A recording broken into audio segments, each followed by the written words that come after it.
ठीक है।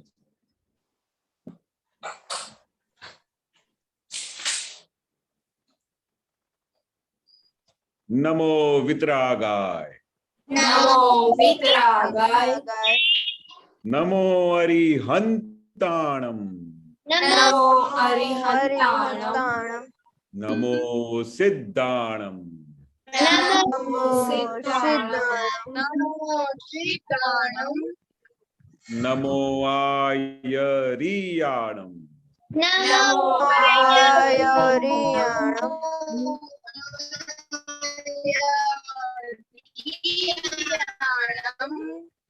नमो उवज्जायाणम, नमो उवत्सायाणम, नमो लोए सव्व साहुणम, नमो लोए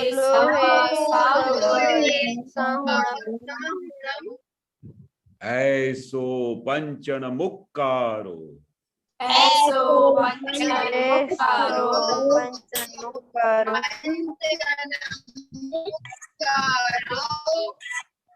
सव्व पावपणासणो,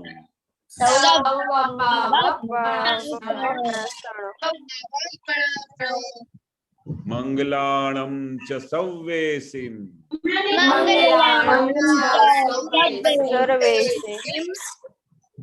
परमं हवै मंगलम्,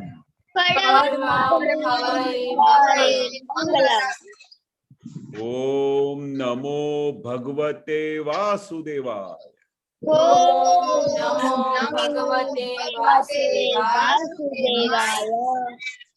ओम नमः शिवाय, ओम नमः शिवाय, जय सच्चिदानंद, जय सच्चिदानंद, जय सच्चिदानंद। आपका भी प्रेयर करेगा। आरुष प्रेयर करिए। हाँ, जय सच्चिदानंद केशव दादा। हे दादा भगवान, आप मुझे ऐसी शक्ति प्रदान करें कि मैं कभी भी अपने हित को दुश्मनाई शुरू करूं, ताकि मेरा शरीर दुखी साधु से मेरे हृदय को पानी के और सत्संग में जुड़ने से सहायक बने। मैं पढ़ाई में बिल्कुल सिंसियर रहूंगा। मैं सत्संग से स्वागत हमेशा दूर रहूंगा और कुछ भी हो, मेरा सत्संग कभी भी छूटेगा नहीं। ऐसी प्रेरणा प्राप्त वचन पाया जायो और अपनी आत्मा को क्यों मात्र परोपकार जीव मात्र की सेवा करने नहीं करूं, जो सबसे बड़ा मेरा धर्म है। मैं हमेशा खुद के साथ और अन्य सभी लोगों के साथ के जीवन व्यवहार में और खुश रहूंगा, ताकि मैं बराबर दादा भगवान जैसा उत्कृष्ट व्यक्तित्व का मानवी बन पाऊं। जय सच्चिदानंद। जय Sachchidanand. Very good Aarush. Study का प्रेयर सम्यक। अभी जो केमिस्ट्री टीचर है, देखना क्या तो टेस्ट आपको एग्जाम है, बोलो। जय सच्चिदानंद। हे दादा भगवान, कोई आवाज आ रहा है इसलिए डिस्टर्ब हो रहा है। नहीं, तुम मत बोल, सुनो, बोलो, आप बोलो। हाँ, हे दादा भगवान, मुझे पढ़ाई में समझने में जो बाधाएं या अंतराय आते हैं, जो ऑब्स्टेकल्स आते हैं, इन सभी को तोड़ने का मैं दृढ़ निश्चय करता हूँ। आप ऐसी कृपा करें कि जिसे मेरे दर्शन ऊपर के आवरण टूट जाए और मेरी पढ़ाई सही ढंग से हो। ऐसी परम कृपा, ऐसी परम शक्ति आप हमें दे। जय सच्चिदानंद। जय सच्चिदानंद। अभी भी प्रैक्टिस करने का है, फटाफट बोलना मांगता है।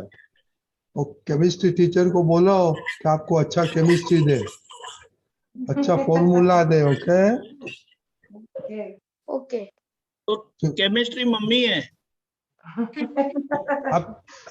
आप केमिस्ट्री जिसका सुनता है, समझा? आप टीचर का सुनता है? हाँ। 100%? नहीं। क्यों? 95। क्यों? तभी वो दादा भगवान आपको पनिशमेंट क्या करेगा तो क्या करेगा? और 5% की पनिशमेंट बहुत भारी होती है, मालूम है? हाँ।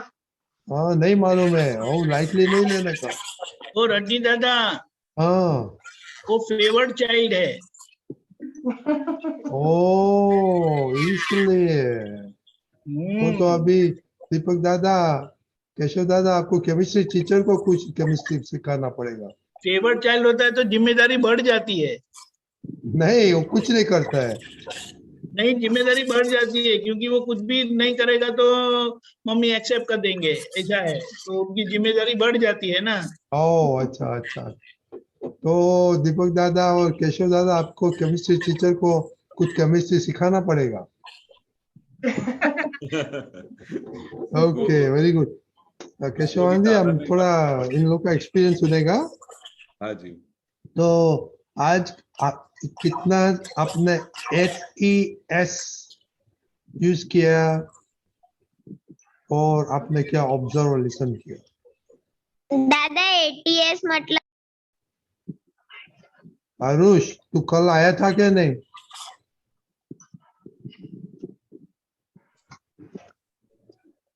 Any time. आरुष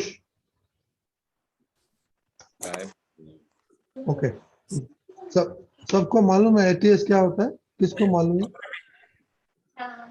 किसको नहीं मालूम है? सॉरी।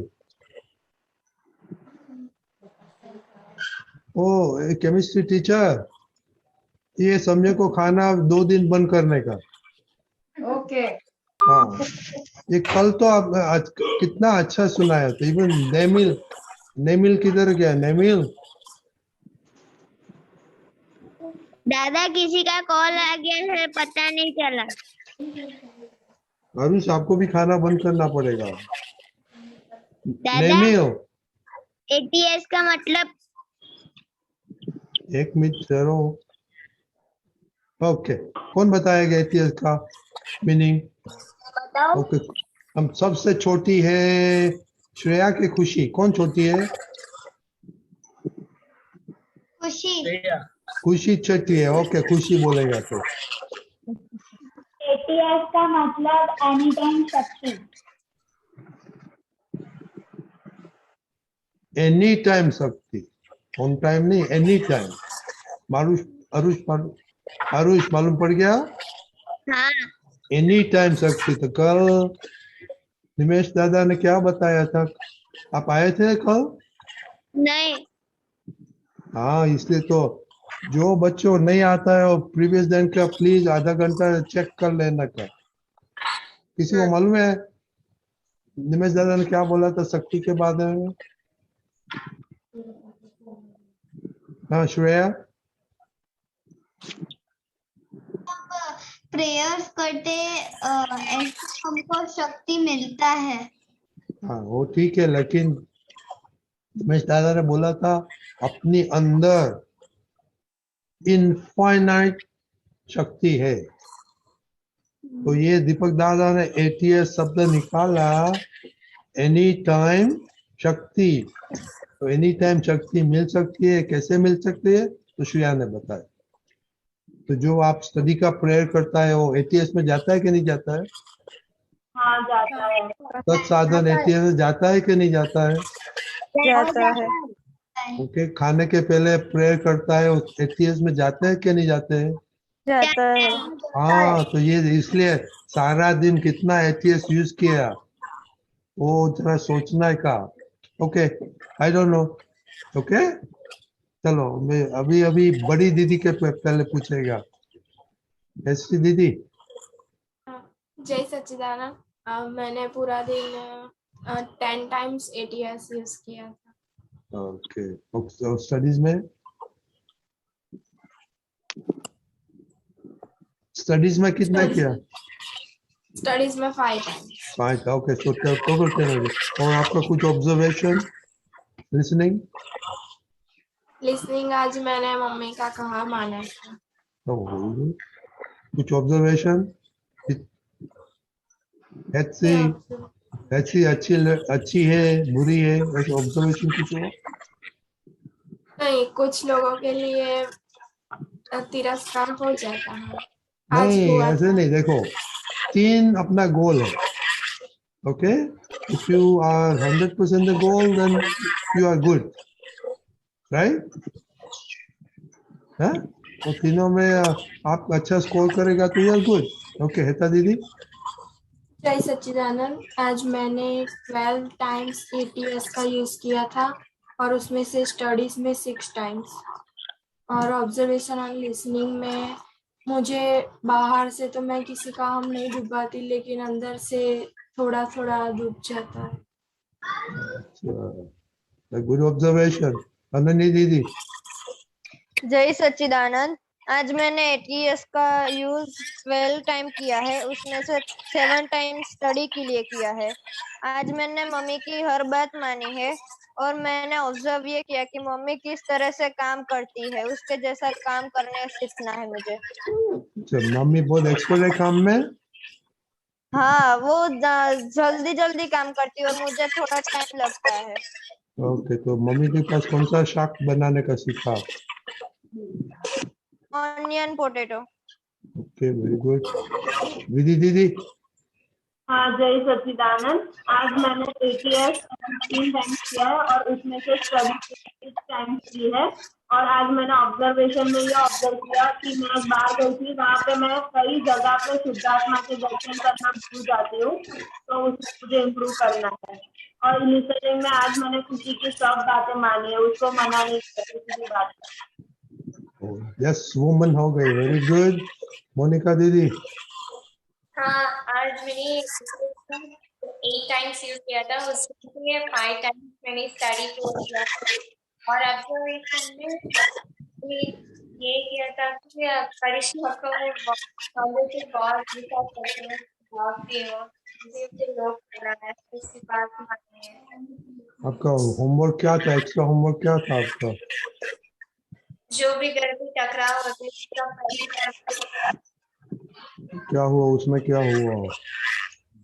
तो उसमें मैंने आज करिश्मा के साथ टकराव हुआ था। हाँ, तो कंट्रोल ले लिया आपने, हाथ में कंट्रोल ले लिया.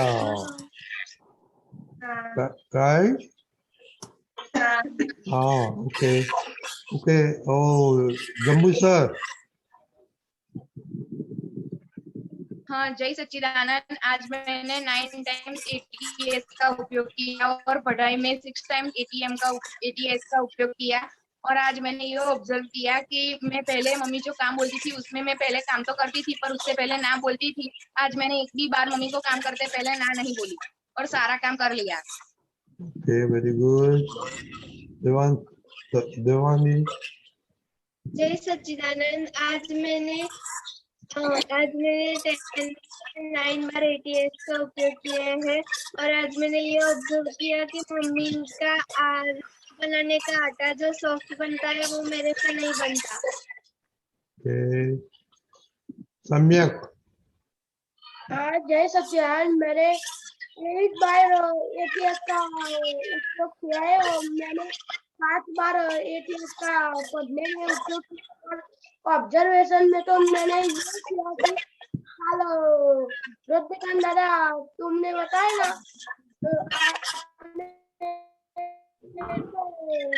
कि फिर से बोलना पड़ेगा प्रार्थना, तो अंदर ऊंचा नीचा हो गया था, तो फिर मैंने अंदर किया कि ये तो रजनीकांत दादा हमारे लिए करते हैं, ये सही है।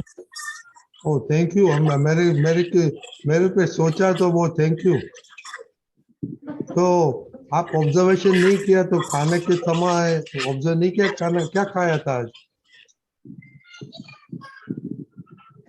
आज मुठिया खाया था। मुठिया में क्या आया? कौन सा रस आया था?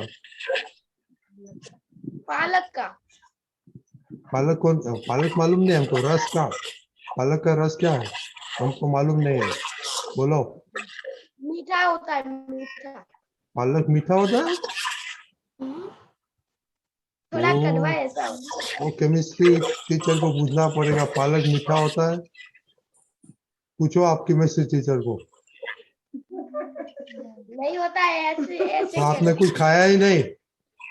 केमिस्ट्री टीचर, उसको अभी खाने में थोड़ा कम कुछ 2 दिन उपवास करना पड़ेगा. ओके, खुशी चिनाई. हाँ, मैंने ATS का उपयोग किया और स्टडी सीखी थी। और आज मैंने लिसनिंग में मम्मी का कहना माना। क्या किया? लिसनिंग में मैंने मम्मी ने जो भी काम दिया मैंने सब कर लिया। सब बोलो क्या काम आप करते हैं? सब काम तो सारा काम घर का काम किया सब? घर का काम मम्मी को छुट्टी दे दी? नहीं, पूरा नहीं हाँ, तो किया। ऐसे बोलने का आप क्या करते हो? ओके श्रेया। जय सच्चिदानंद 8 बार ATS यूज किया है, 6 बार स्टडी में, 2 बार खाने के पहले और 1 बार ऑब्जर्वेशन में। क्या ऑब्जर्व किया आपने कि मम्मी को टीवी बहुत देखा, ऑब्जर्व किया? हाँ, वो ऑब्जर्व किया। और जब मैं पढ़ाई करने बैठी हूँ तब मैथ्स में मेरा स्लो कैलकुलेशन होता है, मम्मी को बहुत कैलकुलेशन होता है। मुझको रफ वर्क करना पड़ता है और मम्मी माइंड से कैलकुलेट करती है। ओके ओके, यशोदा दादा आपको बात करेगा उस बारे में। खुशी अहमदाबाद। जय सच्चिदानंद, आज मैंने ATS का उपयोग 10 टाइम्स किया है और 5 टाइम्स स्टडी के लिए उपयोग किया है।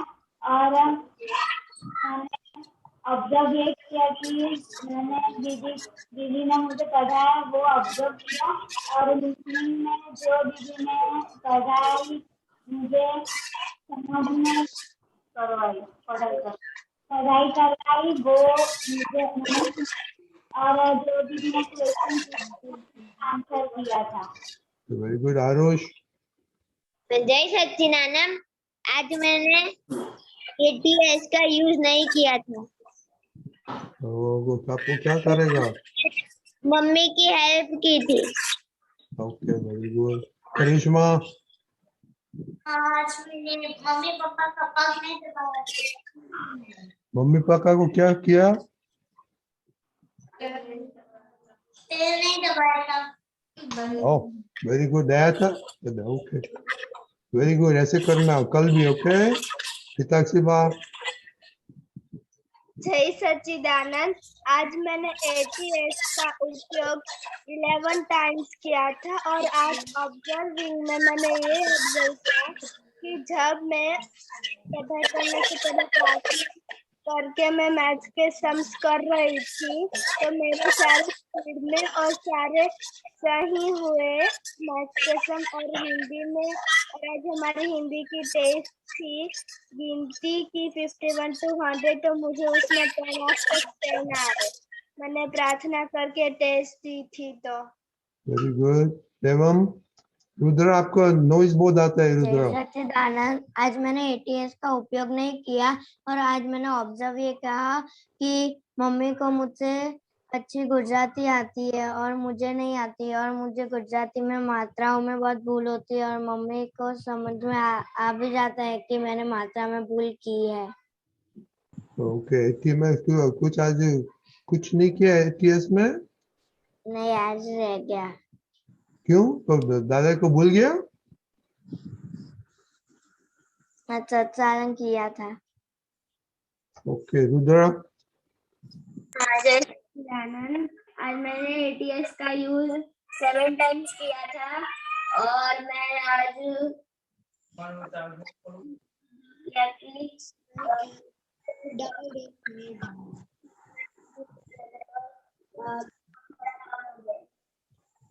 नहीं सुनाई देता है। ओके अभी कौन बाकी रह गया? नेमिल। हाँ बोलिए नेमिल।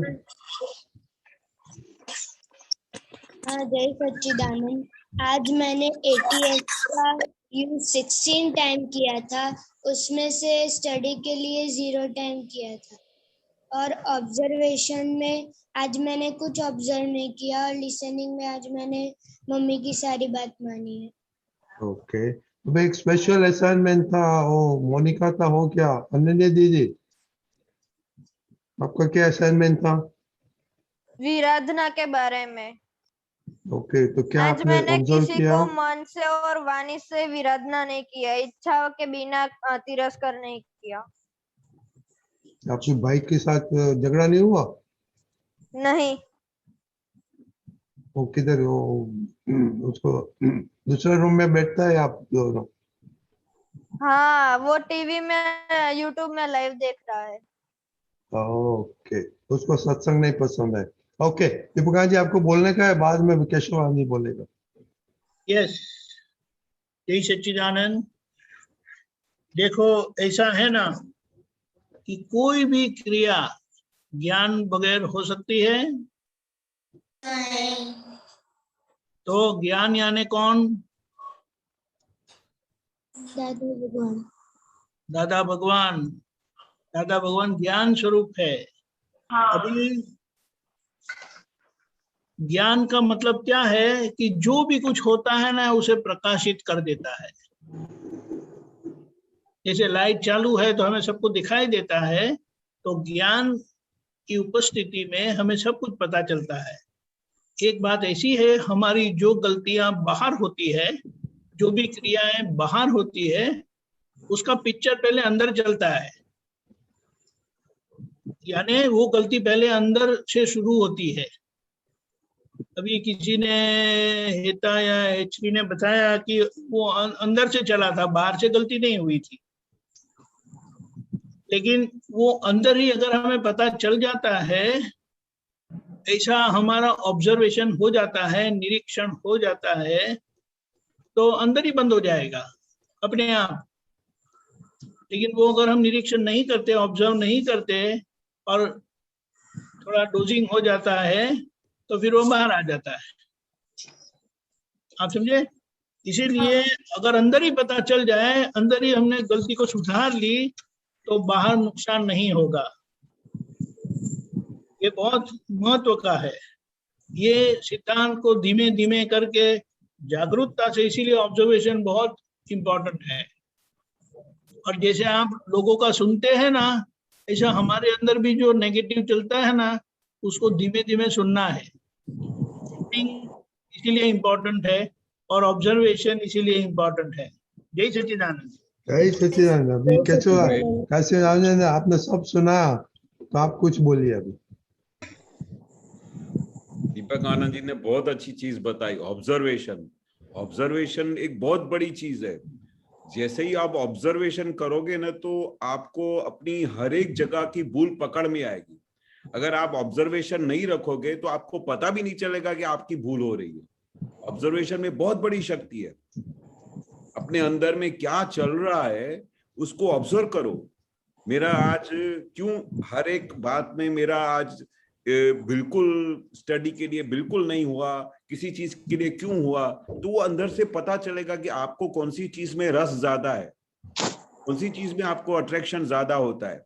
तो ये सब अपने आप को स्टडी करने से ही पता चलेगा। और स्टडी जैसे करते जाएंगे तो आपको सब अपनी अच्छाई भी दिखाई देगी और जो भी बुरी बात है वो भी दिखाई देगी। जो आप पुरुषार्थ करते हो, जो आप मेहनत करते हो, कि कौन से डायरेक्शन में आपने इधर बहुत अच्छा फोर्स दिया, वो भी पता चलेगा। कहीं भी आपने वीकनेस की, कहीं भी आपने उसको प्रॉपरली सिंसियरिटी से फॉलो नहीं किया, शक्ति बरोबर नहीं मांगी, तो वहां पर वीकनेस आ जाती है। तो ऑब्जर्वेशन बहुत बड़ी शक्ति है। और दादा बोलते थे कि भाई जो ऑब्जर्व करेगा ना, तो उसके सब अंदर से उसका पूरा विजन खिलता जाएगा। मतलब आपको हर एक चीज दिखाई देगी। धीरे धीरे जैसे आप अपने आप को स्टडी करना शुरू करोगे, आपके अंदर क्या चल रहा है, तो धीरे धीरे जो अंदर चल रहा है वो जैसे बाहर आएगा, तो आप उसको पहले से ही उनका प्रिकॉशंस ले सकोगे, उसको इंप्रूवमेंट कर सकोगे, उसको आप डायरेक्शन चेंज कर सकते हो। क्यों कर सकते हो? क्योंकि दादा ने बताया कि आप अनंत शक्ति के धाम है, आप जो चाहे कर सकते हैं। आत्मा की इतनी शक्ति है कि आप जो इमेजिन करो वैसे कर सकते हो। क्योंकि ये जब तक हमको पता नहीं चलता है कि आत्मा की इतनी अनंत शक्ति है, तब तक हमारी वीकनेस चलती रहेगी। पर जिस दिन आपको अंदर से 100% ऐसा नक्की हो जाएगा कि आत्मा की इतनी अनंत शक्ति है, तो आप चाहे सो कर सकते हैं। आप अपने टारगेट में, अपने डायरेक्शन में जिस मुकाम पे आप पहुंचना चाहते हो वहां पर पहुंच सकते हो। इतनी शक्ति है आत्मा, पर वो आपको निश्चय रखना पड़ेगा। पर आप बोलोगे ये इतना नहीं होता है, इतना होता है, तो वो उसमें धीरे धीरे धीरे वीकनेस जाती जाएगी और आप प्रोग्रेस करने की जगह जैसे चाहिए वैसे प्रोग्रेस नहीं करोगे। प्रोग्रेस बहुत अच्छा हो रहा है, धीरे धीरे हो रहा है, बहुत अच्छी बात है, पर अगर अपने को धीरे धीरे उसको और बढ़ाने का है तो हमको पीएचडी तक पहुंचना हो, फाइनल कॉलेज तक पहुंचना हो, तो एक एक क्लास पास करना पड़ता है।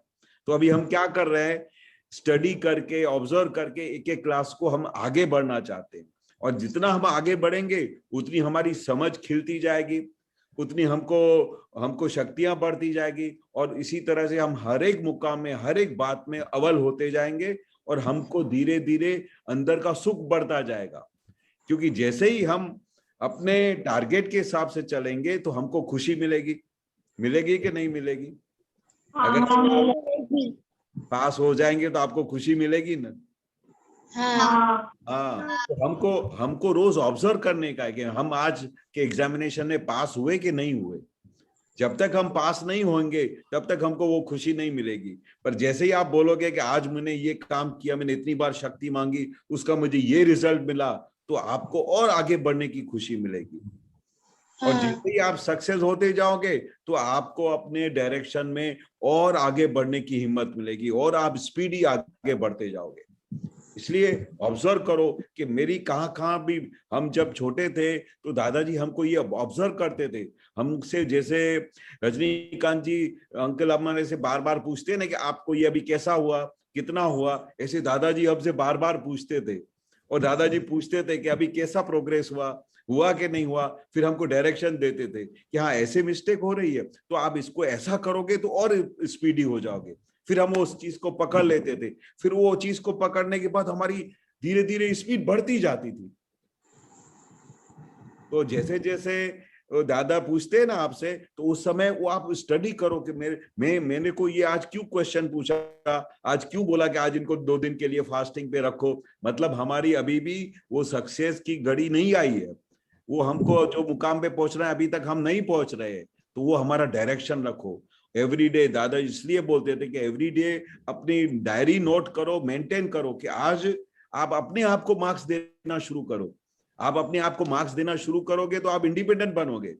हम आपको मार्क्स क्यों दे? आप स्टडी करो कि आपको आज जो आपने किया उसमें आपको कितनी मार्क्स मिलनी चाहिए। तो 8 या 9% मार्क्स मिलती है कि नहीं मिलती है, तो आप सही डायरेक्शन में जा रहे हैं। तो रोज ग्राफ बनाओ, स्टडी करो, कुछ पॉइंट्स नोट करो कि भाई मैं इस डायरेक्शन में चल रहा हूं। तो ऐसा तो नहीं कि खाली मैं ऐसा करता हूं तो उसमें से मैंने आज इतना किया, पर उसमें से देखो आपको जो भी कुछ किया उसकी आपको रिजल्ट क्या मिली।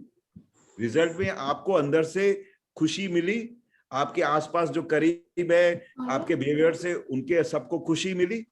तो यस, हाँ सबको खुशी मिल रही है, आपको भी खुशी मिल रही है, then you are in the right direction.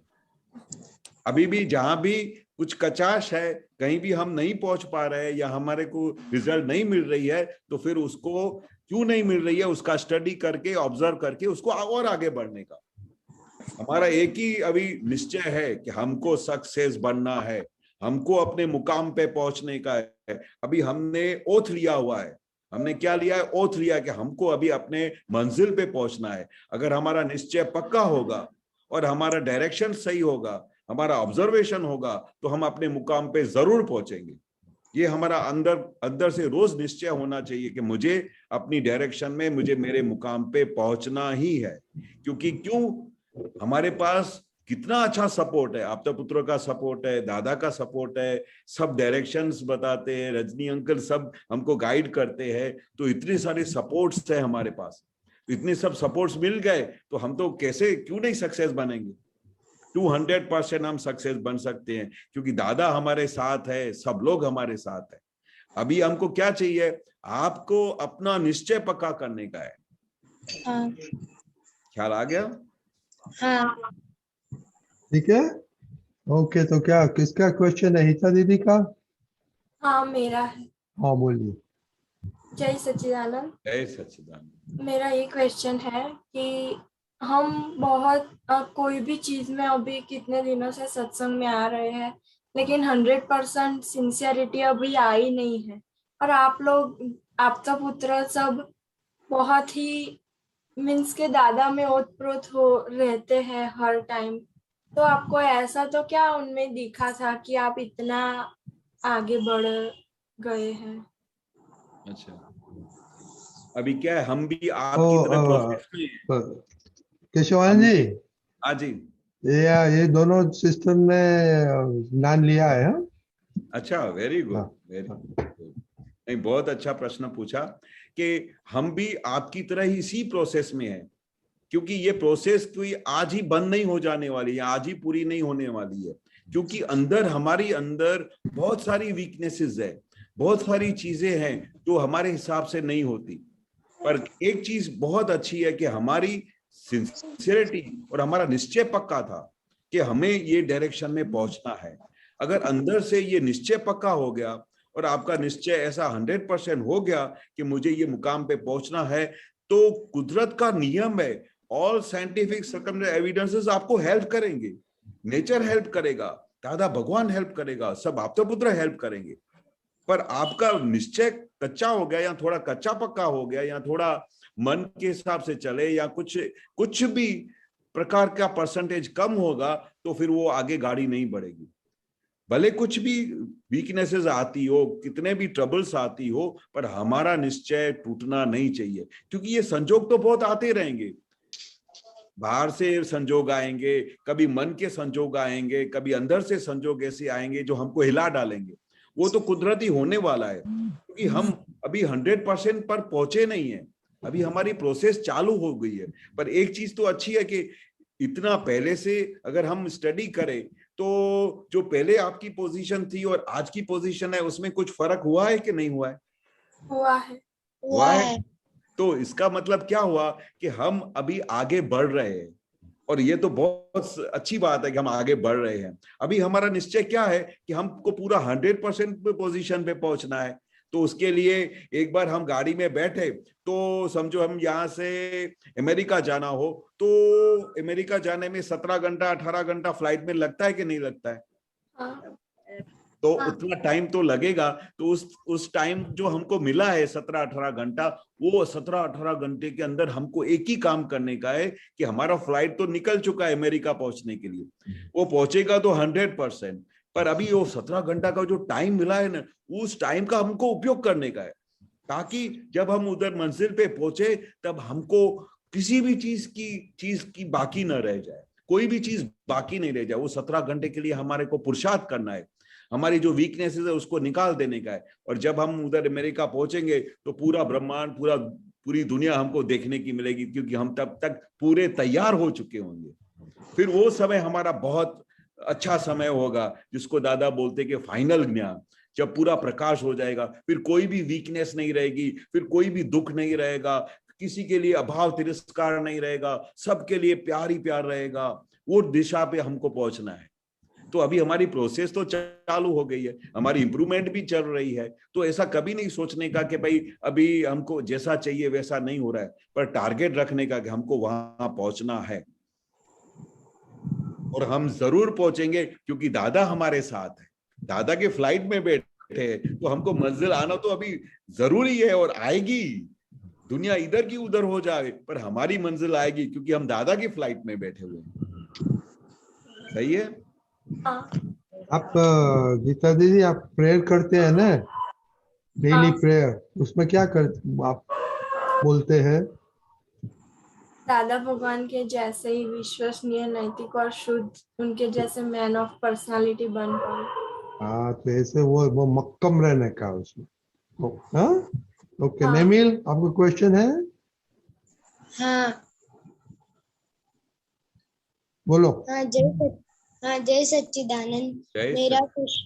मेरा क्वेश्चन ये है कि हमारे अंदर जो इनफाइनाइट पावर है, हम उनका यूज कैसे करें? हाँ, सबसे पहले वो इन्फिनाइट पावर है ना, उसको समझने की कोशिश करने की, वो पावर क्या है, वो पावर यूज करने से हमको क्या मिल सकता है, पहले तो उस चीज को समझने का। और वो कैसे मिलेगी? तो वो हमारे निश्चय से मिलेगी। हमारे सिंसियरिटी से मिलेगी, हमारी हॉनेस्टी से मिलेगी। हम जो कुछ करते हैं वो हम दादा के हिसाब से करते हैं कि नहीं करते हैं। पर अगर जैसे ही हमने दादा के हिसाब से करते हैं और दादा के कहने के मुजब करते हैं तो इन्फिनिटी पावर बिल्कुल प्रकाश में आ जाएगा। अपने हिसाब से नहीं करने का है। अपने हिसाब से क्या होता है कि उसमें हमारा मन भी इन्वॉल्व होता है, फिर मन के हिसाब से करते हैं। पर दादा के हिसाब से करेंगे तो वो इन्फिनिटी पावर पूरा प्रकट हो सकता है। और वो कैसे होगा कि दादा ने एक एक जो स्टेप्स बताए सिंसियरिटी के लिए, अपने पुरुषार्थ के लिए, अपने हिम्मत के लिए, कभी भी हिम्मत नहीं हारने की, कभी भी जो कुछ भी होता है उसको समझने का कि ये मेरी वीकनेस की वजह से हुआ, ये व्यवस्थित शक्ति ने ऐसा संजोग हमारे सामने लेके आई है, तो अभी उसका कैसे निकाल करने का, उसको फेस करने का, उसको प्रतिक्रमण करने का, प्रतिक्रमण माफी मांगने का अगर गलती हो जाती है, फिर दादा से शक्ति मांगने का कि हे दादा भगवान, जैसे आपके अंदर इन्फिनाइट पावर है वैसा मेरे अंदर प्रकट करो। रोज सुबह को उठ के प्रार्थना करने का। हमारी कितनी अच्छी अच्छी प्रेयर्स है, तो इसमें ये प्रेयर में बोलने का, हे दादा भगवान, जैसे आप पूर्ण पुरुष बन गए, जैसे आपके अंदर सुख प्रकट हो गया, जैसे आपके अंदर आत्मा का ज्ञान प्रकट हुआ, जैसे आप सिंसियर रहते थे, जैसे आप अलग रहते थे, वैसी हमारे अंदर शक्ति प्रगटाओ। आपके अंदर जो इन्फिनाइट शक्ति है वो मेरे अंदर प्रकट करो दादा भगवान, ऐसा प्रेयर करने का। तो वो प्रेयर करने से दादा भगवान हाजिर हो जाएंगे। हाँ। सही है। हाँ। तो नेमिल, आपने आपका ATS स्कोर कितना था कल का, आज का? 16। और आपने दूसरा क्या ऑब्जर्वेशन कुछ नहीं किया ऐसा बोला? हाँ।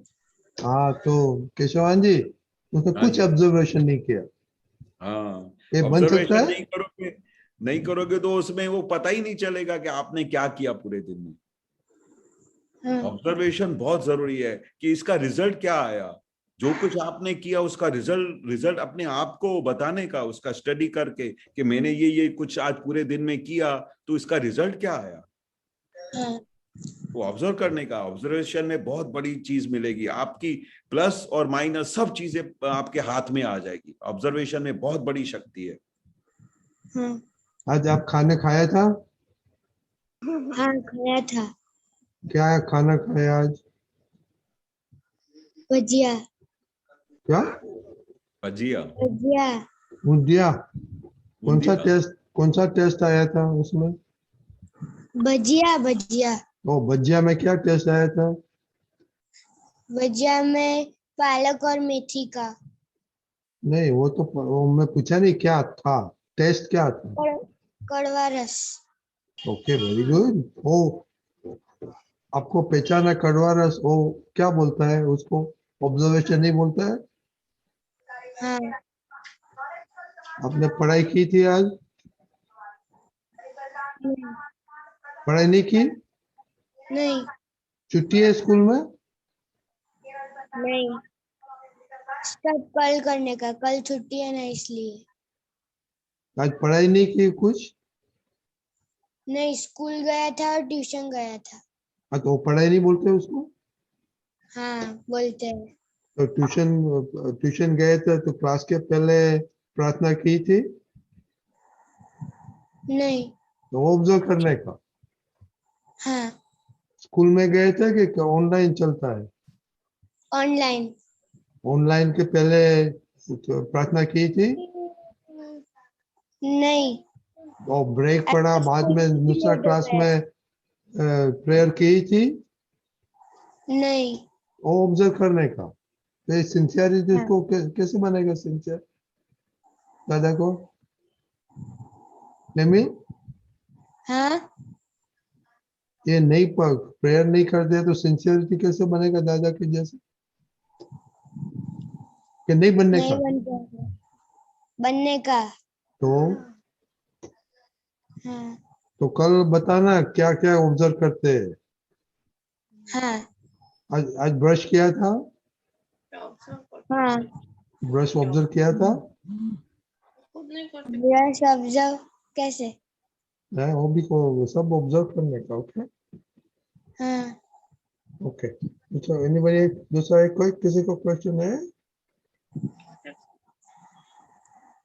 ओके, जय सच्चिदानंद। जय सच्चिदानंद। ओ तो कल दादा।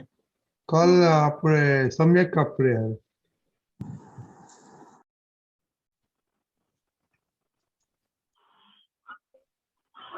ओके सॉरी दीपकानंद जी बोलिए।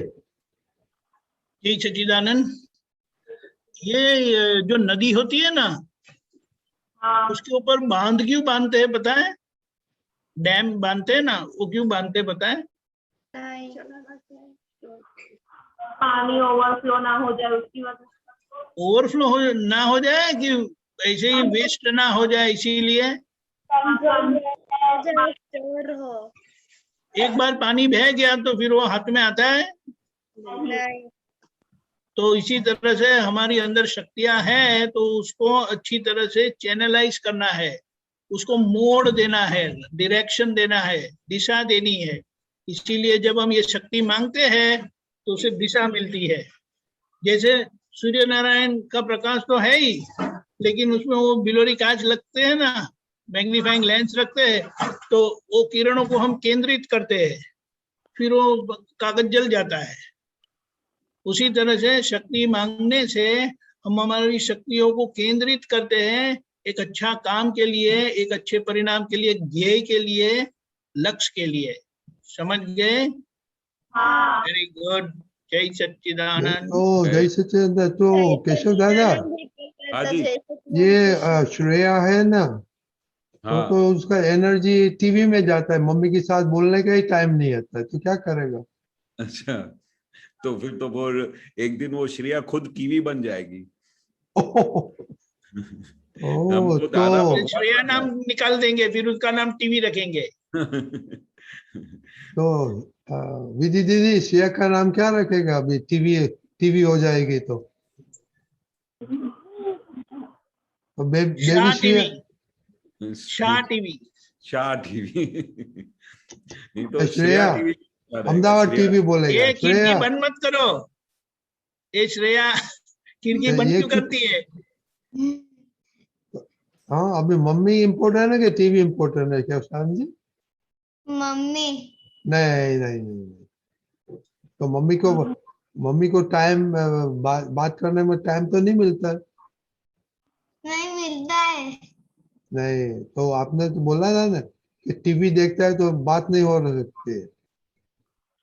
नहीं, बात होती है ना। दीपक दादा, आपने क्या सुना था? टीवी देखती है, तब मम्मी क्या करती है?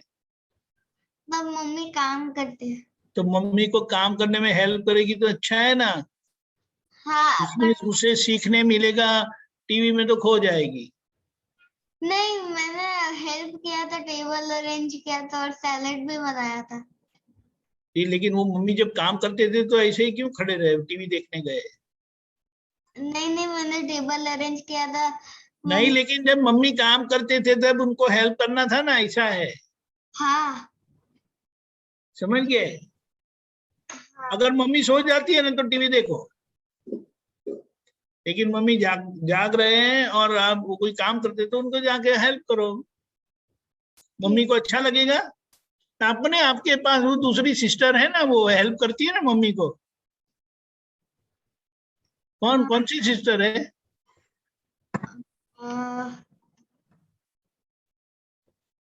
आपकी बहन नहीं है कि है?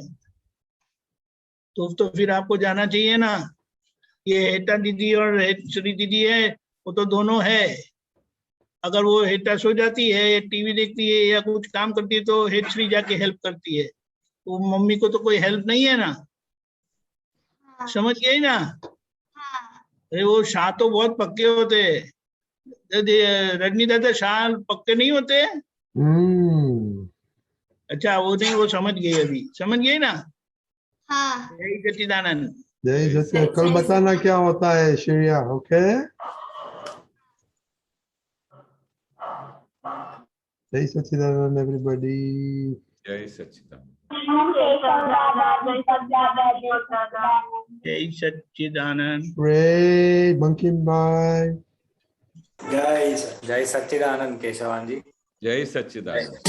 दीपकान जी, जय सच्चिदानंद। जय सच्चिदानंद। પ્રગટ અનુભવ જ્ઞાન સૂત્ર શ્રેણી 5 પેજ નંબર 72 અને સૂત્ર નંબર 471 સેકન્ડ લાસ્ટ છે. નિયમો ખોટા ના હોઈ શકે પણ નિયમોને આધીનપણું હોવું તે ખોટું છે. ઉપયોગપૂર્વક હોવું જોઈએ, નિયમોને આધીન ના હોવું જોઈએ.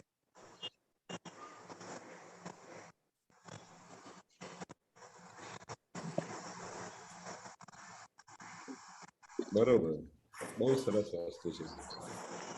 એટલે દાદા શું કહેવા માંગે છે કે ભાઈ નિયમને આધીન ના થઈ જવું જોઈએ. કોઈ બી નિયમ હોય, સંસારના જેટલા બી નિયમ હોય એ ભાઈ એના વગર તો ચાલે જ નહીં. નિયમ એટલે હું સવારે છે ને 6 વાગે ઉઠું છું અને પછી તો એ વખતે હું મારી ભક્તિ કરું છું અને એના પછી એવું નિયમ છે મારો કે પછી 7ના ટકોરે હું અહીંયાથી ઓફિસ માટે નીકળી જાઉં છું. એટલે બધા એવા જે નિયમ હોય છે ને નિયમમાં, તો પછી થોડું બી આગુ પાછું થઈ જાય ને તો આખું બધું અંતસ્કરણ હાલી જાય. હા બરાબર છે, આખું અંતસ્કરણ હાલી જાય. કોઈ તમને આવીને એ ટાઈમે કે ના આજે તમે મારે જરા વહેલા જવું છે, એ તમે થોડું કલાક પછી જાઓ તો મારે પહેલા નાવા દો. અચ્છા, કોઈ બી એવી ડિસએડજસ્ટમેન્ટ થઈ જાય ને તો જો તમે નિયમમાં એટલા બધા બંધાયેલા હો ને તો પછી તો એ તમને એટલું ડિસ્ટર્બ કરી નાખે કે તમને હેરાન થઈ જાય. રાઈટ રાઈટ, એટલે નિયમ ના થવું જોઈએ કે ભાઈ આના વગર તો ચાલે જ નહીં. આજે મારો નિયમ છે ને એ નિયમમાં વચ્ચે કોઈ આવે ને તો હું તોડતો જ નથી. આજે મારે સવારે સત્સાધન થયા કરવાના હોય ને અને એના વગર તું બહાર નીકળતો જ નથી. પણ તે વખતે કઈ ઇમરજન્સી આવી જાય તો પછી એ નિયમમાં પછી આખો ચિત્ત એમાં જ રહ્યો ભાઈ.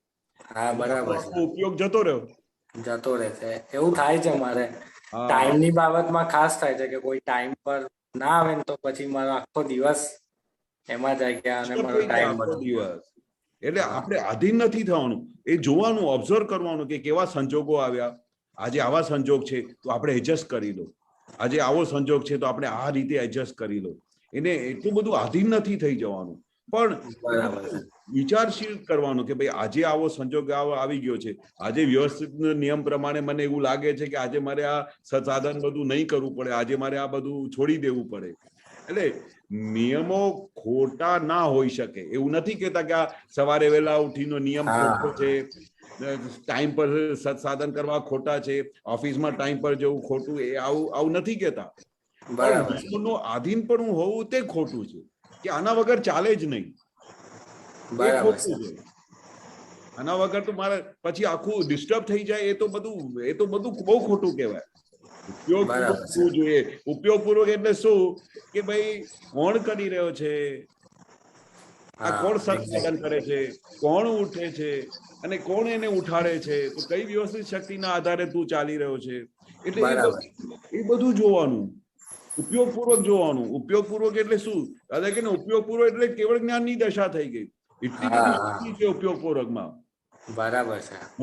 નહીં તો દાદા એ શબ્દ બોલ્યા કે ઉપયોગપૂર્વક હો તો એ કેવળ જ્ઞાનની દશા થઈ જાય. એટલે ઉપયોગપૂર્વક હોવું જોઈએ દરેક વસ્તુ. ભલે તમે નિયમનું પાલન કરો, ગમે તે કરો, પણ ઉપયોગપૂર્વક હોવું જોઈએ. ઉપયોગપૂર્વક એટલે કોણ કરે છે, કોને મોડું થયું, શા માટે થયું, કયા સંજોગના આધારે થયું. અચ્છા, તમે બીજાને અંદર પહેલા નાવા માટે મોકલ્યું તો એટલે તમે કેવી રીતે એડજસ્ટ થઈ ગયા, તમે કેવી રીતે ફાઇલનો નિકાલ કર્યું, એ આને ઉપયોગ કહેવાય. બરાબર બરાબર છે. એટલે નિયમોને આધીન ના હોવું જોઈએ. નિયમ એટલે આના વગર ચાલે નહીં. ઉપયોગપૂર્વક એટલે તમે ઓબ્ઝર્વ કરો કે ભાઈ શું થઈ રહ્યો છે, કોને થઈ રહ્યો છે, કયા આધારે આવું થયું, કયા આધારે મોડું થયું. બરાબર છે.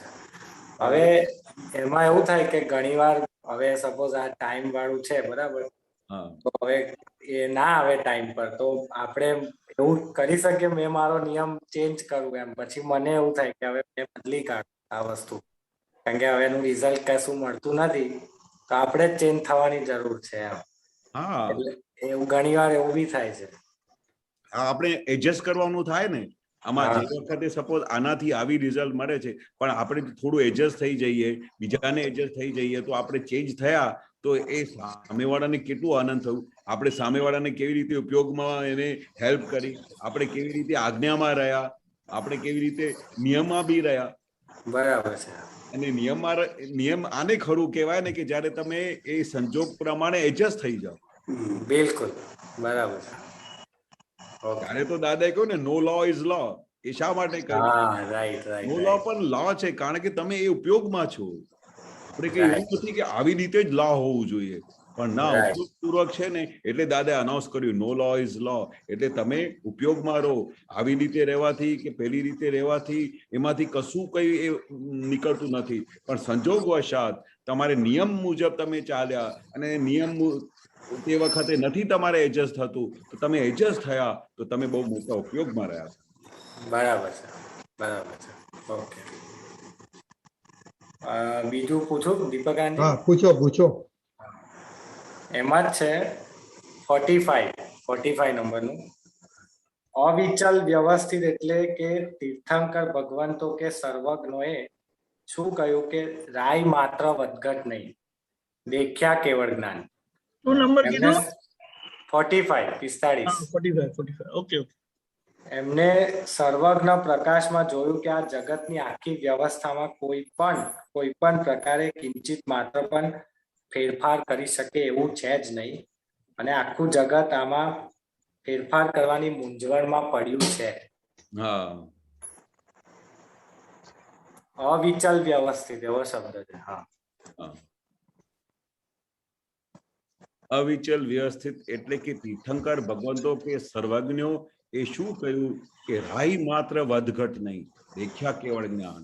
એટલે કેવળ જ્ઞાનની અંદર કઈ પણ વસ્તુ રાય માત્ર વધઘટ નથી. એટલે શું કે જે દાદાએ કેવળ જ્ઞાનમાં જોયું હતું કે ભાઈ આ છૂટા છે, એમાં જરાય ક્યાં શંકા નથી.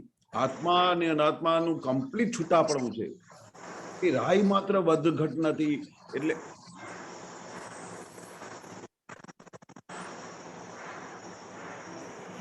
તમે બોલો કેશવાજી. હા, તો એમાં જે તીર્થંકર ભગવંતો જે જોયું એમાં કોઈ બી પ્રકારની વધઘટ નથી. એટલે જે દાદા કેવળ જ્ઞાનમાં જોયું છે કમ્પ્લીટ છૂટાપણું, એવું કેવળ જ્ઞાન છે. એવી રીતે તીર્થંકર ભગવંતો રહ્યા. બરાબર છે. એમાં કઈ પણ વસ્તુ વધઘટ થતી નથી. રાઈટ. પણ આપણને એવું થાય કે આ કરી નાખું તે કરી નાખું, એમ હજી બી એવું થાય છે કે હા, પણ કારણ કે હજુ શું છે, આપણે પેલું મનના સ્વભાવ કેવું છે કે જાતનું બતાડ્યા કરે. અને મનનો સ્વભાવ છે એ તો ગ્રાફ બતાડ્યા કરે, પણ આપણે એ ગ્રાફને જોયા કરો કે ભાઈ આવું બધું બતાડે છે, તો નોટેટ કરીને પછી એમને લક્ષ્યમાં રાખો કે આપણે હજુ આ ડિસ્ટર્બ કરે છે, પણ આપણે આ ડાયરેક્શનમાં જવું નથી. આ કરેક્ટ ડાયરેક્શન છે. જ્ઞાનીઓએ જે બતાવેલી ડાયરેક્શન એ કરેક્ટ છે. અને આપણે મનના કયા પ્રમાણે ચાલીશું તો કઈ રિઝલ્ટ આવવાની છે? ના, એ તો કશું ઝીરો રિઝલ્ટ છે એમાં. હા, એટલે જે કેવળ જ્ઞાનમાં જ્ઞાની પુરુષોએ જોયું છે, જે સમજ્યા છે તીર્થંકરો, એ આખું વિજ્ઞાન દાદાએ આપણી પાસે ખુલ્લું કરી દીધું છે. તો આપણે નિરંતર લક્ષ્ય એમનું જ રાખવાનું, એને જ ઓબ્ઝર્વ કરવાનું. રાઈટ. એટલે આમાં એવું થાય કે વ્યવસ્થિત આપણે પચાવી નથી શકતા, એટલે બધું થાય કે આ કરીએ તે કરીએ ને બધું આપણા ધાર્યા પ્રમાણે કરવા જઈએ. હા, એ પણ શું છે કે આપણે અનાદિની ટેવ પડેલી છે. બાકી હમણાં તો આપણે લક્ષ્યમાં આવી ગયું છે, કરે છે કોણ, વ્યવસ્થિત શક્તિ શું છે, આપણે કોણ કરી રહ્યો છે, એ બધી આપણે વિજ્ઞાન તો દાદા ખુલ્લું કરીને આપી દીધું. પણ હજુ શું થાય છે, પાછલો ફોર્સ બાકી છે. એ પાછલો ફોર્સ આવી જાય છે, પાછલી બધી અનાદિની ટેવો બાકી છે, એ ખુલે છે ત્યારે આવું બધું થોડું હલાવી દે છે. પણ તમે ઓબ્ઝર્વ કરશો, એ હલાવ્યા પછી તરત જ જ્ઞાન હાજર થાય છે. રાઈટ. હા, એક્ઝેક્ટલી. તો કરે છે કે આ શું કરે છે યાર, આપણે હાથની સત્તા નથી. વ્યવસ્થિત શક્તિએ જે બધું આવું બધું કર્યું છે અને એ કરાવે છે, એને જોયા કરો ને. અને ઓબ્ઝર્વેશન અને જોવાની જે તમને પેલી એ પડી જશે ને, તો પછી તમારો ખરો સુખ ઉભરાશે. તમને ખરું આનંદ આવશે ઓબ્ઝર્વેશન કરવાનું. જે કંઈ પણ વ્યવસ્થિતની આગળ તમારી હાથમાં થયું, આપની હાજર થયું, અને એનું એવું તમે જોયું અને એને પછી જાણ્યું, તો તમારે અંદર પાર વગરનું સુખ પ્રગટ થશે. આત્માના સ્વભાવમાં આવી ગયા. જે આત્માનો સ્વભાવ છે જ્ઞાતા દ્રષ્ટાનું, એના સ્વભાવમાં આવી ગયા તો કેટલું બધું આનંદ આવે. રાઈટ. હા, બરાબર છે. હા, એટલે વ્યવસ્થિત શક્તિને પોતાનું કામ કરી રહી છે. તમે એમને જોયા કરો. આપણી હાથની સત્તા કઈ છે જ નહીં, અને આપણા ધાર્યા પ્રમાણે કશું થતું બી નથી. તમે વિચારી આપણા ધાર્યા પ્રમાણે શું થાય છે આખા દિવસમાં? સંચાર બધું વ્યવસ્થિત ચલાવે છે, બધું ટાઈમસર તમને ખાવાનું આપે છે, ટાઈમસર તમને નાવાનો ટાઈમ આવે છે, ઓફિસમાં જવાનો ટાઈમ આવે છે, બધું વ્યવસ્થિત તમારી હિસાબથી બધું કરીને જ આપે છે. હવે આવા સંજોગની અંદર એટલે તો દાદાએ કહ્યું ને કે હવે શું રહ્યું આ જ્ઞાન મળ્યા પછી? સંયોગો અને બીજું શુદ્ધાત્મા, બીજું કશું રહ્યું જ નથી.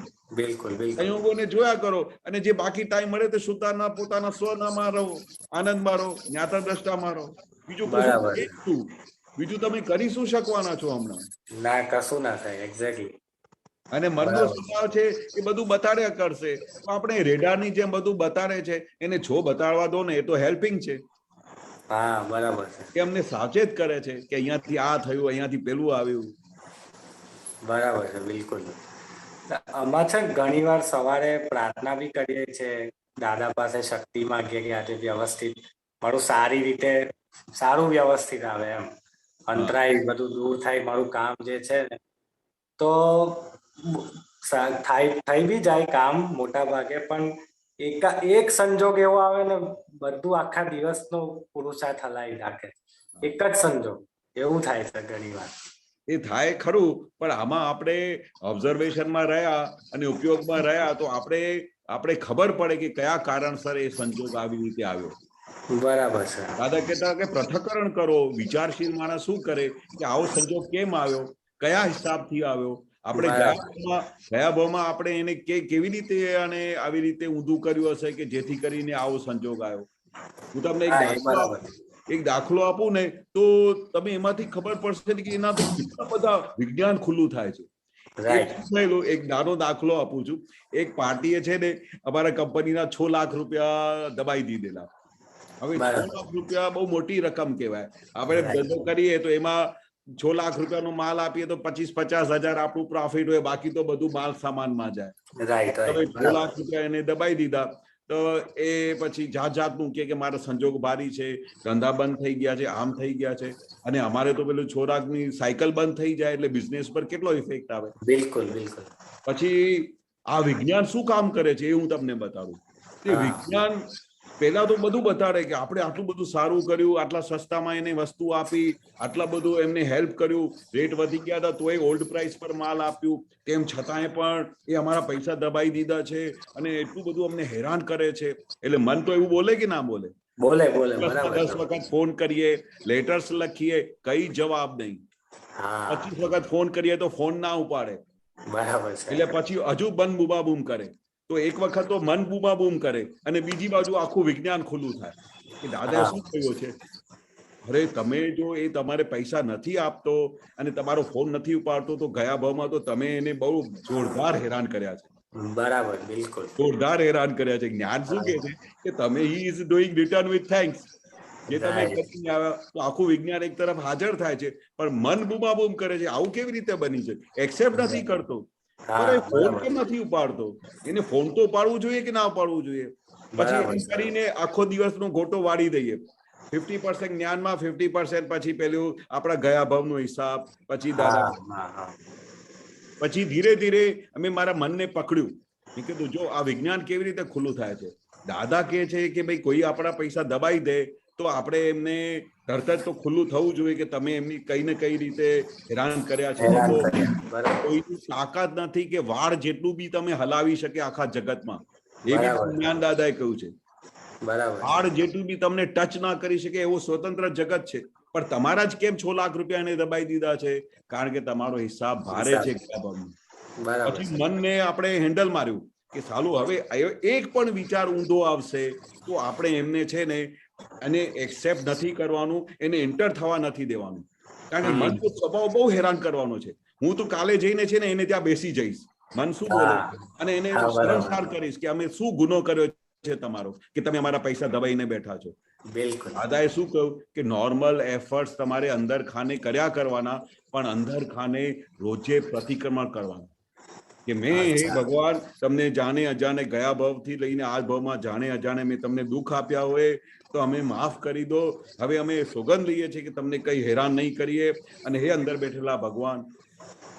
પછી ધીરે ધીરે પેલું મન 50% પેલી બાજુ જાય કે હું આમ કરી આવું, તેમ કરી આવું, અને 50% પેલું પ્રતિક્રમણ કરે, આમ કરે.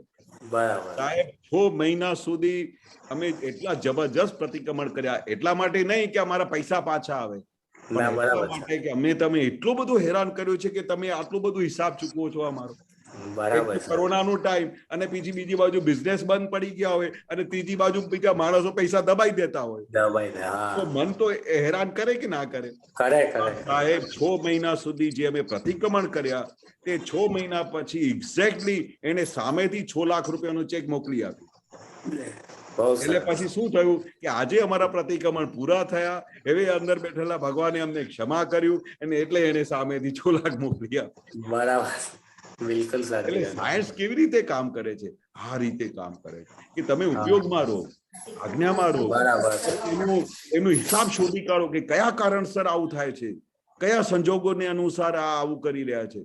કદાચ એમને બધું સગવડ બી હોય, પણ એને હિસાબ ચૂકવું હોય તો કુદરત એમની પાસેથી ગમે તે રીતે આવું કરાવી રહી છે. આવું કરે હા બરાબર છે બરાબર છે એટલે કેટલા બધા સાયન્ટિફિક સર્કમસ્ટેન્શિયલ એવિડન્સ એમને દાદા આવું કહે છે, કેટલા બધા એવિડન્સીસ ભેગા થાય છે ત્યારે જઈને કોઈ કાર્ય થાય છે. બરાબર કેટલા છે બધા એવિડન્સીસ થાય છે ત્યારે જઈને તમે કોઈને દુઃખ આપો છો કે સુખ આપો છો. બરાબર છે બરાબર છે એટલે એને ઓબ્ઝર્વ કરો, દરેક સંજોગને ઓબ્ઝર્વ કરો કે મન શું બોલી રહ્યો છે. મન તો બોલશે કે હું આમ કરી નાખું, તેમ કરી નાખું, પણ એકચ્યુઅલી વિજ્ઞાન શું કે છે? આ વિજ્ઞાનથી અમે ચાલ્યા તો એનું આ રિઝલ્ટ આવ્યું. જો અમે વચ્ચે જઈને બૂમાબૂમ કરી હોત તો ખબર નહીં, આવવાના બી બંધ કર્યા. તમારે જે કરવું એ કરો. આજકાલ તો 2 મિનિટનું કામ છે. મારો બિઝનેસ નથી ચાલતો, તમારે તમારો માલ તમારી પાસે રાખો, મને કશું જોઈતું નથી, હવે તમારે જે કરવું એ જઈને કરો. 2 મિનિટ લાગે છે આવું બોલવામાં લોકોને. સાચી વાત છે આપણે એક શબ્દ આવું બોલ્યા નહીં, પ્રતિક્રમણ કર્યા, અંદર બેઠેલા ભગવાનથી માફી માંગી તો જો કામ પૂરું થઈ જાય છે. અને અમને બીજી એક વસ્તુ કહો, અમને 100% ખાતરી હતી કે આપણા જયારે પ્રતિક્રમણ પૂરા થશે ને ત્યારે આપણું કામ થશે. રાઈટ એ ખાતરી નથી આવતી કેશવાનજી. હા, એવા અનુભવ કરી જુઓ. અમને તો એવા 50 અનુભવ થઈ ગયા નાનપણથી લઈને. કારણ કે દાદાની વાક્યને કોઈ બી ક્યાંથી પણ ચોકડી ના મારી શકે એવું અમને મનમાં હતું કે દાદાએ આવું કહ્યું છે, પ્રતિક્રમણ કરશો તો અંદર બેઠેલા ભગવાન તમને રિલીઝ કરશે, તમને માફ કરશે. અને જો હજુ પણ તમે એમના માટે ઊંધા ભાવ કરશો કે એના મનમાં શું સમજે છે, આમ સમજે છે, આમ કરી નાખું, તેમ કરી નાખું, તો હજુ ડિલે થશે. રાઈટ રાઈટ એ અનુભવ છે, એ છે. હા, ડિલે થશે. એટલે અમારે વચ્ચે મેં મારી કેશવને કહેલું કે તમને હજુ 6 મહિના શા માટે લાગ્યા? કારણ કે 3 મહિના સુધી હજુ તમારો મન માનતું નહોતું કે આવું કેમ કરી શકે. બરાબર છે. નહીં તો 2 મહિનામાં કામ પતી ગયું હોત. તો આ આપણે તારણ કાઢવાનું કે દાદાજી કે છે એ 100% કરેક્ટ બોલ્યા છે અને એને કોઈ ચોકડી મારી ના શકે. આપણો હિસાબ છે, સમજી જાઓ, જમે કરો અને ના કામ થતું હોય તો પ્રતિક્રમણ કરો, માફી માંગો, પણ એમના માટે એક ક્ષણ માટે પણ અભાવ કે એના માટે એક પણ ઊંધો વિચાર ના કરો. બરાબર, બિલકુલ. અને વ્યવસ્થિતનું વિજ્ઞાન ત્યારે સમજાશે. નહીં તો દાદા પેલું દાખલો કેમ આપે છે કે 9 વખત તમને ગાડીમાં બેસાડે અને પછી ઉતારી દે, ત્યારે તમને એવું લાગવું જોઈએ કે વ્યવસ્થિત છે, ત્યારે તમને આખું વિજ્ઞાન તમે સમજી ગયા, કેવળ જ્ઞાન થઈ જશે. કેમ આવું? 2 વખતમાં આપણે તૂટી જઈએ છીએ, 3 વખતમાં હારી જઈએ છીએ. હા, એ પેશન્સ નથી રહેતી. એટલે હવે કહેવાનું બંધ કરી દો કે આવું નથી થતું, આમ. કારણ કે દાદાએ કહ્યું છે આવું થાય છે. એટલે તો દાદાએ કહ્યું કે અમે એક મોક્ષ, આ વિજ્ઞાન સમજવા માટે, આ વ્યવસ્થિતની શોધ માટે અમે કેટલા બધા ભવ કાઢી નાખ્યા. બરાબર, બરાબર છે. એટલે આપણે દાદાએ વ્યવસ્થિત શક્તિને શોધી આપ્યું છે અને એ દાદાએ ખાતરીથી કહ્યું છે કે આ તમે સ્ટેપ પ્રમાણે ચાલશો તો તમને રિઝલ્ટ આવશે. તો પછી તો આંખ બંધ કરીને છૂટી પડવાનું. બરાબર. ઓકે, જય સચ્ચિદાનંદ. જય સચ્ચિદાનંદ. બહુ સરસ. જય સચ્ચિદાનંદ. મમ્મીબેન.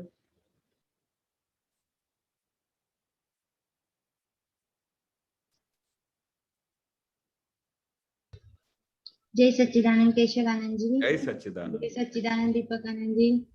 रजनी अंकल जय सच्चिदानंद. जय सच्चिदानंद. केशवानंद जी, બહુ પહેલા ક્યાં એવું વાંચ્યું હતું અક્રમ વિજ્ઞાનમાં, દાદા ભગવાને એમ કીધું હતું કે આ આપણા હિન્દુસ્તાનના લોકોને આ બેડરૂમ ની પ્રથા ના હોવી જોઈએ. એટલે આ જે બેડ રાખવું અને બેડરૂમ રાખવું એ આપણા સંસ્કાર નથી અને એનાથી આપણા એવું લખ્યું હતું કે પાસે સુવાથી એકબીજાના રોગ એકબીજામાં પેસી જાય. એટલે પેલા જમાનામાં એવું હતું કે પુરુષ ખાટલા પર કે એવી રીતે ઉપર સૂતા અને સ્ત્રી નીચે સૂવે એમ. તો આ એકબીજાના રોગ બેસી જાય એવું એટલે શું કહેવા માંગે છે દાદાજી? હા, એ દાદા શું કહેવા માંગે છે કે આ જે સિસ્ટમ છે ને આ મોડર્ન ઇન્ડિયા અને મોડર્ન બધા ફોરેન થી જ બધી આવે છે, પણ બાકી એકચ્યુઅલી જે આપણા જે પૂર્વ હતા અને એ બધા લોકો હતા જે સાધુ હતા, એ બધા જે દાદા કહે છે ને એ જ રીતે રહેતા હતા. અમે જ્યારે નાના હતા, બહુ નાના હતા, ત્યારે અમે મામાની પોળમાં પણ જોયેલું કે દાદાનું એક અલગ પલંગ હતું અને હીરાબા નીચે સૂતા હતા ત્યાં પેલા ખૂણામાં. તો એ જે સંચાર કે એ દાદાએ જે ડિઝાઇન જોઈ હતી તે that is the perfect design. અને આ રીતે જીવન હોય, કારણ કે હસબન્ડ એન્ડ વાઇફનું રિલેશન દાદા શું કહેતા હતા કે ક્યાં સુધી છે કે એક પુત્ર અને પુત્રી માટેનું દાન માટેનું જ સ્ત્રી અને પુરુષનો વ્યવહાર છે, એના પછી તો બીજું કશું હોય જ નહીં. આની પાછળ જે દાદાએ વાક્ય કહ્યું બહુ મોટી સાયન્સ છે. એના પછી તો દાદા કહે છે કે ભાઈ સ્ત્રી અને પુરુષ બધા પલંગ પર જોડે સુઈ જાય અને આ બધું જે નવી સિસ્ટમ શરૂ કરી તો એનામાંથી શું થાય કે આ બધાને દાદા ફૂલિશનેસ કહી. અને એના પછી શું થાય કે એકબીજાના પરમાણુ. દાદા તો છેવટે એવું બી કહેતા હતા કે જે રૂમ અમને અમારા આપતા પુત્રોને જયારે અમે બ્રહ્મચર્યનું વ્રત લીધેલું તો અમને બી એવું સાવચેત કરતા હતા કે જે રૂમમાં પેલા સ્ત્રી રહેતા હોય તો તમારે ત્યાં નહીં રહેવાનું, ત્યાં રૂમમાં સુવાનું બી નહીં, ત્યાં રૂમમાં જવાનું બી નહીં. શા માટે? કારણ કે ત્યાંના પરમાણુ એકબીજાને અસર કરે, એકબીજાને પરમાણુ અસર કરે. જો સપોઝ એમને મોહની પેલી બહુ ઈચ્છા હોય અથવા મોહ હોય, કપટ હોય, જે કઈ હોય તો એમના રોગો અમારામાં આવતા રહે. એટલે એટલું બધું મન વચન કાય સેન્સિટિવ છે. અને એટલે એકબીજાના રોગ એટલે આવા બધા અંદર બધા પેસી જાય. એટલે દાદા શું કે છે આપણે હજુ આવા કાળમાં રહેતા નથી અને આપણા પુઠિયા અને આપણી જે બધી શક્તિઓ એટલી બધી પાવર છે નહીં કે આપણે રેઝિસ્ટ કરી શકીએ. એવું આપણામાં શીલવાન પણ છે નહીં કે આપણે એકબીજાને આટલું બધું કંટ્રોલ કરી શકીએ, એવા સંજોગોમાં આપણે સ્થિર રહી શકીએ. એટલે દાદાએ કહ્યું કે આ જોખમદારી છે. એટલે આપણે શું છે તમે જો જુદા રહો ને તો એમના પરમાણુમાં એ પોતાના બ્રહ્મચર્યમાં રહે, તમે પોતાના બ્રહ્મચર્યમાં રહો, એક સેકન્ડ માટે એકબીજા માટે ઊંધો વિચાર બી ના આવે. એટલે દાદાએ કહ્યું કે આ બધા પલંગની સિસ્ટમ આ બધી આપણા લોકોએ બધી ડેવલપ કરી છે ફોરેન થી, પણ એકચ્યુઅલી પહેલા જમાનામાં આવી રીતે રહેતા હતા અને અમે દાદા ભગવાનને આવી રીતે રહેતા જોયેલા. એવી રીતે એક્ઝેક્ટલી જેવી રીતે તમે આ વાક્ય બોલ્યા ને એવી રીતે કોડમાં રહેતા હતા દાદા.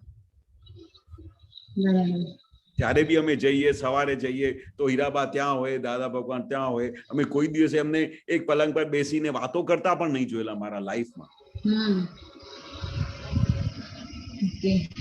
આવું છે. એટલે દાદાએ જે બધું સાયન્સ શોધી છે એ આખું કર્યું છે, એમાં પણ એક વાક્યમાં રહસ્ય છે, એક વાક્યમાં એની રિઝલ્ટ છે, એક વાક્યમાં એનો અનુભવ છે, એનું તારણ કાઢે શું થઈ શકે છે. એટલે કીધું દાદાજી કે આપણને આ બેડરૂમ શોભે નહીં, આપણા સંસ્કાર નહીં બેડરૂમ બનાવવાનું. બિલકુલ. દાદા તો આ વાત કરતા હતા તો એમને એવું લાગતું હતું કે આ બધું શું છે. કેટલા બધા મકાનોમાં જતા હતા ને તો દાદા ઓબ્ઝર્વ કરતા હતા કે આ શું બનાવ્યું છે. એમને આમ અજાયબી લાગે કે આપણે ક્યાં પહોંચી ગયા છે.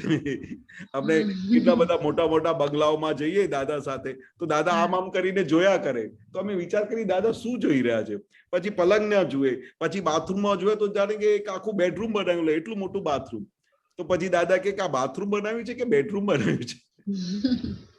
આ લોકો બધા ક્યાં પહોંચી ગયા છે. અને દાદાને વિચાર આવે કે આ કાળ કેવું થઈ ગયું છે આ. અને આપણે રહેવાનું છે પોતાના સ્વઘરમાં, આત્મામાં, અને આત્મામાં રહી શકતા નથી ને મોટા મોટા બંગલાઓમાં ને મોટા મોટા રૂમો બનાવી રહ્યા છે. બરાબર. સરસ. જય સચ્ચિદાનંદ. જય સચ્ચિદાનંદ. દુકાનજી જય સચ્ચિદાનંદ.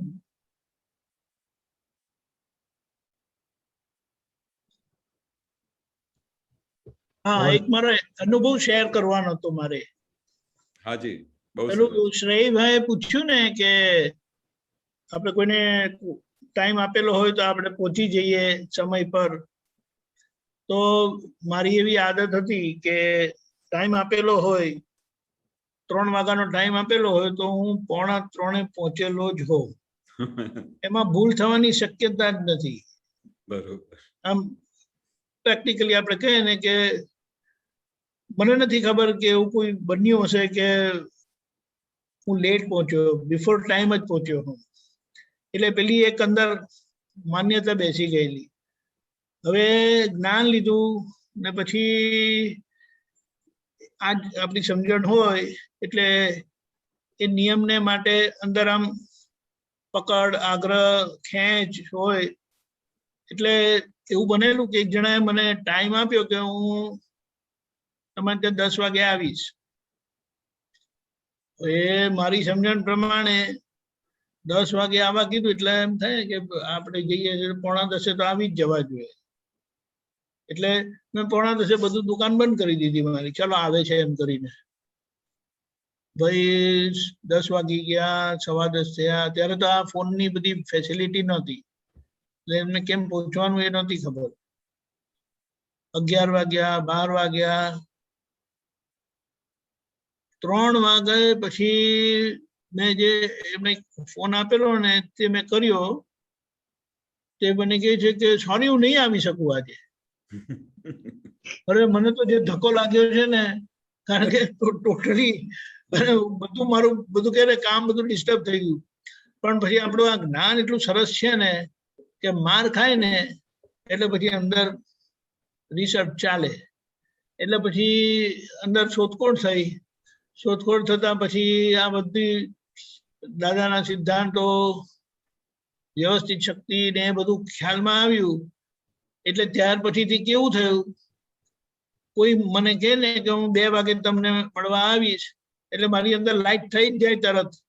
એને 2 વાગે વ્યવસ્થિત લાવશે ત્યારે મળાશે. એટલે હું નોંધ રાખું, બધી તૈયારી રાખું, પણ હું જે બધું બંધ કરીને એના માટે આમ કરીને રાહ જોયા કરું એવું નહીં કરવાનું. એની બહુ શાંતિ થઈ ગઈ કે કોઈ કે પણ કુદરતે યારી આપવી જોઈએ ને. બીજા ઘણા બધા સંજોગો છે, પણ આ શું પેલું પોતે જે એવું નક્કી કરેલું હોય એવી રીતે એટલે બીજા કે તો એટલું બધું ડિસ્ટર્બન્સ આવે. કઈ જાતના લોકો છે, આવું તો કઈ કરાતું હશે એમ કરીને. પણ આના લીધે બહુ સમાધાન થઈ ગયું. એટલે ક્યારે કોઈ પણ કહે ને કે હું તમને 5 વાગે મળવા આવીશ એટલે અંદર એક વખત બેલ પડી જ જાય. વ્યવસ્થિત લાવશે ત્યારે 5 વાગે પહોંચશે. એટલે ત્યાં સુધી તમે ધ્યાનમાં રાખજો, બધી તૈયારી રાખજો. અને આવે તો બહુ સારું, અને નહીં આવે તો કોઈ પછી એ ફોન કરે કે ના કરે એનું કશું થાય જ નહીં. આના પછી છેલ્લા દાદાએ કહી દીધું છે ને, આવું જ હોય, આવું જ હોય. એટલે પછી કોઈ પ્રશ્ન કરવાનો જ નહીં. બરાબર છે. પછી પેલા આવીને બધી જસ્ટિફિકેશન આપે, અરે હું તો ગઈકાલે હાવ ભૂલી ગયો. અરે ગઈકાલે શું 2-4 દિવસે યાદ કરે કે અરે મેં તમને ટાઈમ આપેલો ને, હું તો હાવ ભૂલી ગયો. તમે પણ મારા જેવું ભૂલતા થઈ ગયા એટલે સારું એમ કે. એટલે બધી ઉકેલ આવી જાય. આપણે કહે ને અંદર એ નહીં થાય તમે આવું કર્યું, આવું ના કરવું જોઈએ, આવું તો કઈ હોતું હશે, એવું બધું બંધ થઈ ગયું. એવું શ્રેયભાઈ ખ્યાલ આવ્યો? બરાબર, તમે બોલતા કરવું. મારે શું થયું?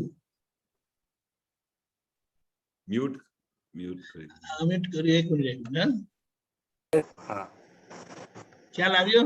હા ખ્યાલ આવ્યો. પણ મારી સાથે તો બીજું થાય છે દીપકાનજી, કે મને કોઈ ક્લાયન્ટ ટાઈમ આપે કે 5:30 આવજો, તો 2 વાર આવું થયું. હું 5:30 પહોંચી ગયો તો કે અરે તમે તો 5:30 આવી ગયા, મને કે 6 વાગે આવજો.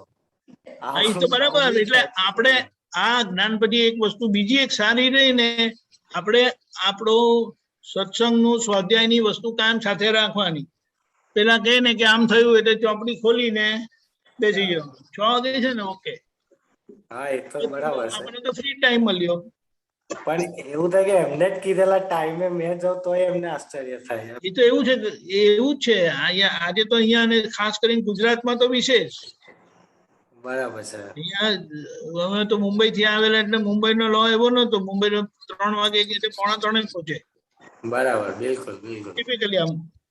હા બરાબર. ટ્રેન માં ને બધી રીતે ધક્કા ખાતા આવતા હોય પણ એ રીતનું પ્લાનિંગ હોય. પ્લાનિંગ હોય છે. હા બરાબર. અહીંયા તો 10 વાગે કીધેલું તો 11, 12, 1, 2, 3 હું પહોંચી જઈશ. આપણે એક વખત તો ધક્કો જ વાગી જાય કે શું વાત કરે.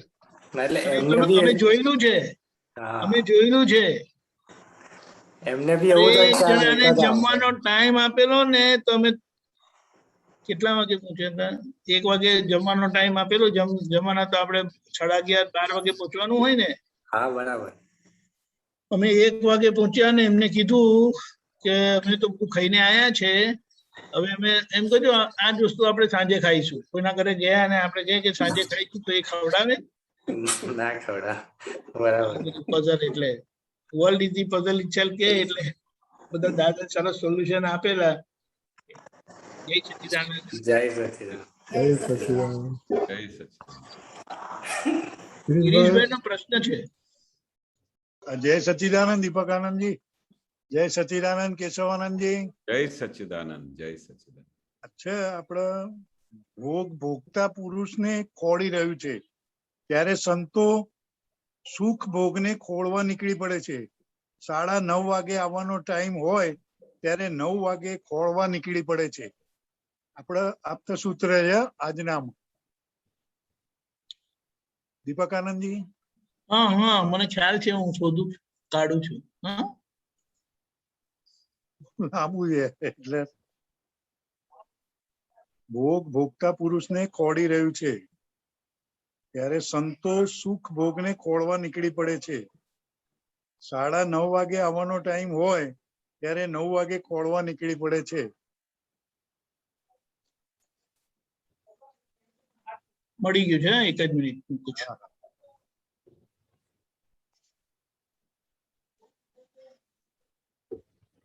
હા બસ, હા બરોબર.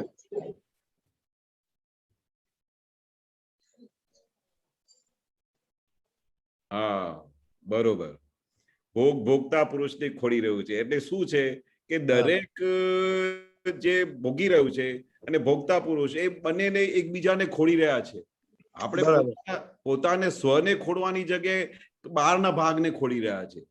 સંતો સુખ ભોગને ખોડવા નીકળી પડ્યા છે. સંતો પણ કયા લક્ષ્યમાં પડ્યા છે કે આમ કરીશ તો મને સુખ મળશે, આ મારા શિષ્ય આવી રીતે કામ કરશે તો સુખ મળશે. એને પેલું આત્મા તરફનું તો કોઈ જગ્યાએ એમને અસર નથી કે ખોડવાની કે આત્મા શું છે. બહારના ભાગમાં જ બધું શોધખોળ ચાલી રહી છે. કારણ કે અંદરની તો ટચ હજુ થયું જ નથી. એટલે તો દાદા કહે ને કે અબજો ભવ જતા રહ્યા તોય પણ આત્માનું ક્યાંય ટચ થયું નથી. આત્માનું સુખ શું છે એને ટચ થયું નથી. પોતાના બહારના સુખમાં કે ભાઈ હું આવું સરસ બોલીશ, આ મારા શિષ્યો આવી રીતે કામ કરશે અને આવા શિષ્યો મારા સારા છે અને બસ ત્યાંથી જ એને સુખ મળે છે. આત્માનું સુખ તો ક્યાં છે જ નહીં, એને ટચ બી નથી કરતું. અને પછી શું છે, ટાઈમ ક્યારે હોય કે આપણે હજુ ટાઈમ થયું ના હોય એના પહેલા જ બહાર તૈયાર થઈ જાય. આપણે હજુ જયારે ટાઈમ થશે તે જ વખતે આપણે બધું આપણું કામ કરવું પડે. બરોબર. જે ટાઈમે આપણે નાવાનો ટાઈમ હોય ત્યારે જ પાણી આવે. પણ હવે આ તો શું પહેલાથી જ બધું એડજસ્ટ કરે કે આમ કરીશ ને 9:30 વાગે જઈશ ને તો આમ થશે, પેલું કરશે, પહેલાથી જ બધી તૈયારીઓ કરશે. વ્યવસ્થિત નામની કઈ શક્તિની શોધખોળ જ નથી. કરે છે કોણ એની ખબર જ નથી. કશું બી એની જાણ નથી. એટલે આખું જગત કેવી રીતે ચાલી રહ્યું છે, કોણ ચલાવે છે, કઈ પણ ભાન નથી. પોતાની ધાર્યા પ્રમાણે, પોતાની સમજ પ્રમાણે બધું ચાલ્યા કરે, પોતાની હિસાબથી બધું ચાલ્યા કરે છે. બરાબર. આખું જગત.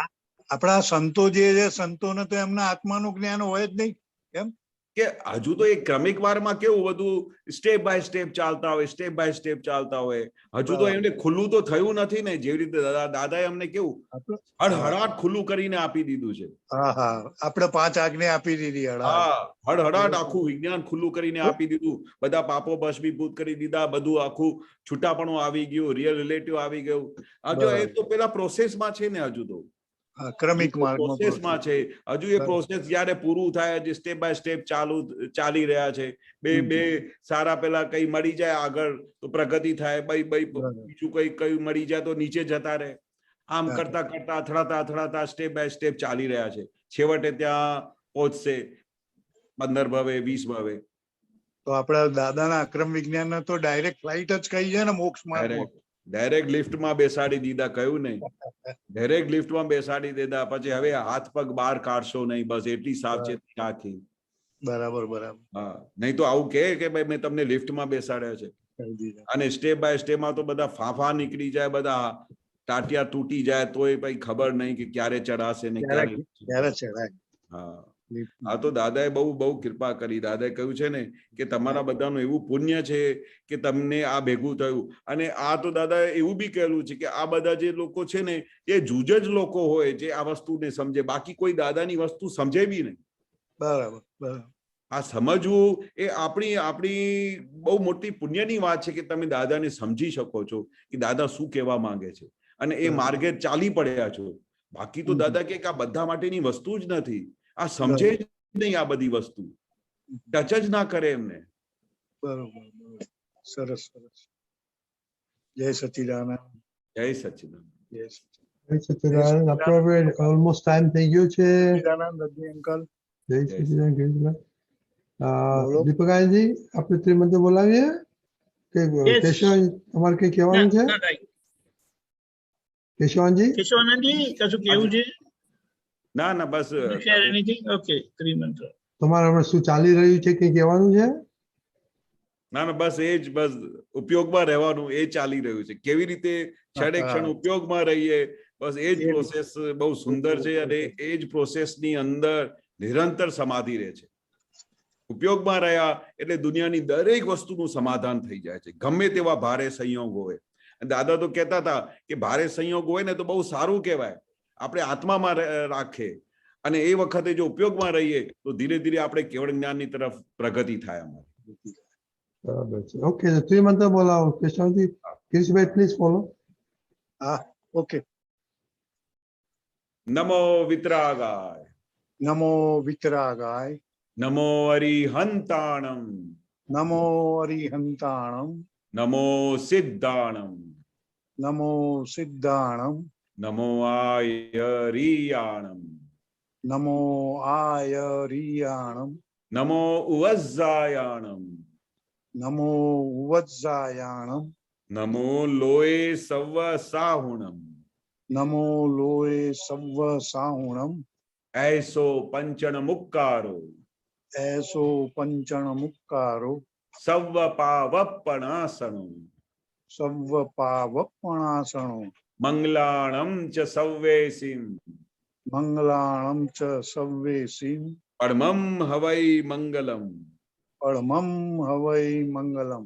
ઓમ નમો ભગવતે વાસુદેવાય.